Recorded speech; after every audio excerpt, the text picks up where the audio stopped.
do recommend shopping your kitchen first, though. You'd be surprised what's hidden in the back of your pantry or fridge. Our pantry's full. I look at it and I go, we could make so many meals because you just keep getting new ingredients, Absolutely. don't you? And it's like a little win because you think you thought you had to buy a packet of rice, but you got one there, so you're saving a couple of dollars. When we talk about being sort of reactive and proactive, I think about meal planning as exactly that. It's proactive. It's helping you try and come up with solutions to things that you know are going to be an issue, right?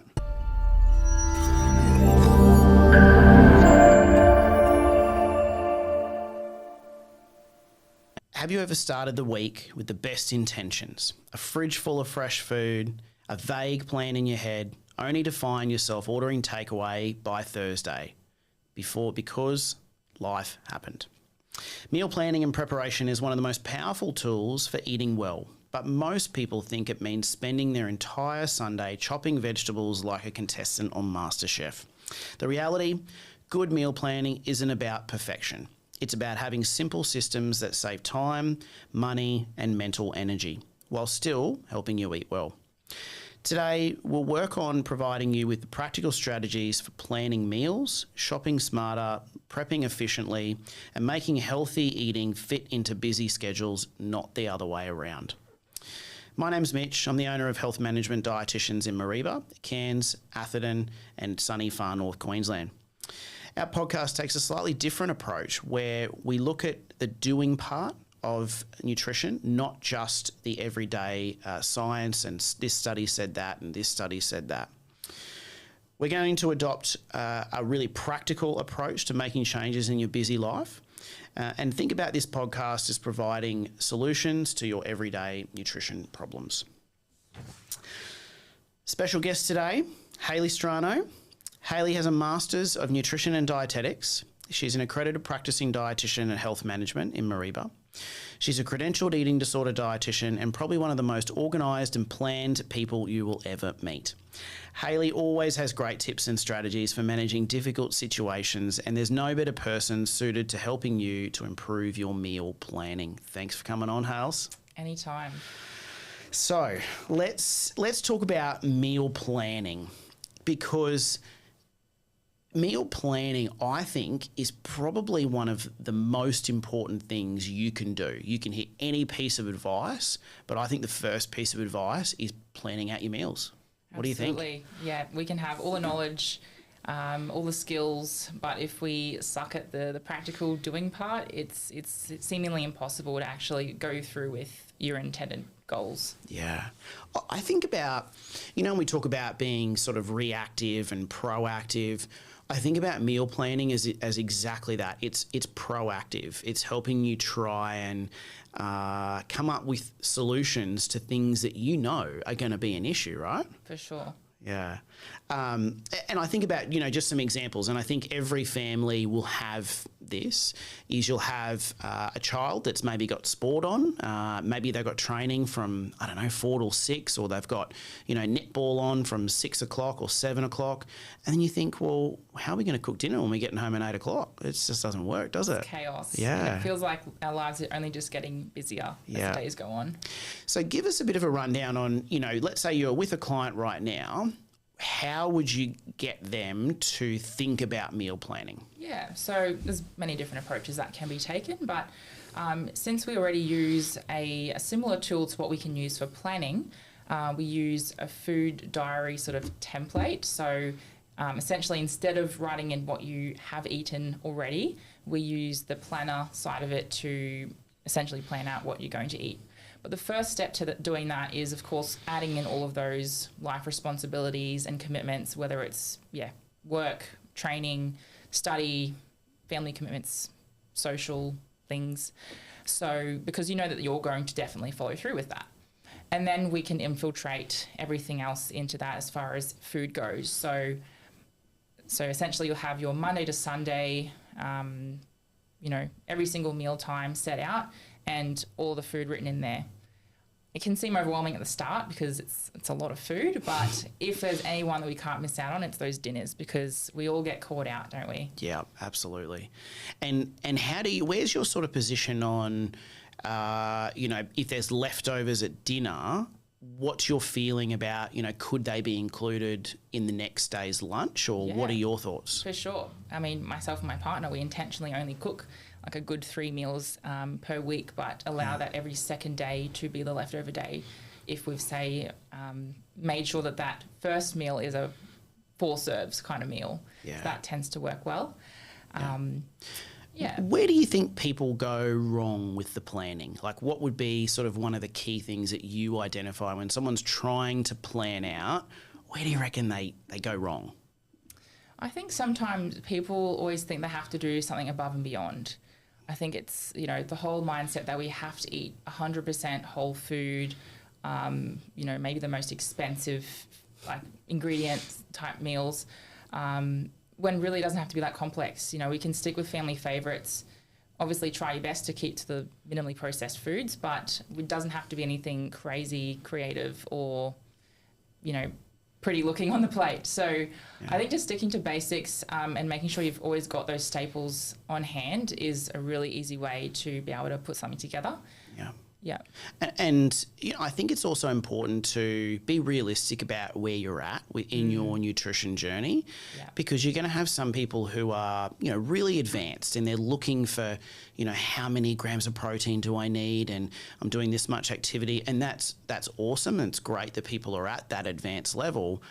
But then you're also going to have other people that are getting takeaway every night, and so maybe even just doing 3 home-cooked meals, and it doesn't matter what it is, does it? Like, it could be anything, but that 3 home-cooked meals are going to be better than 7 fast food, takeaways. When it comes to nutrition, it's always whatever we're doing most of the time that matters. So, it's absolutely understandable that if, we get caught out once, twice in the week, which we all do, if they happen to land on a fast food meal or, a dining out because there's a social event on, it happens. So we do our best with what we can, and even utilising things like those pre-made frozen meals or microwave meals. They can be super handy just because it's, the one thing in the one container, quick buzz in the microwave, and, it does the job. Takeaway savers, I think, is the way to look at it. For sure. Because I think you can have the best plan, and we all try and, plan it out, but life happens, and, and if you've got a couple of, pre-made good quality meals, and whether they're bought ones or pre-made ones that you've made, I think they're gold, because they're just such a good takeaway saver and stops you going to buy something, hey? Yeah, absolutely. And there's so many versions of the whole, like if we're going into meal prepping talk, that we can, go about that. People think they have to do the entire meal every time that they do prepare a meal.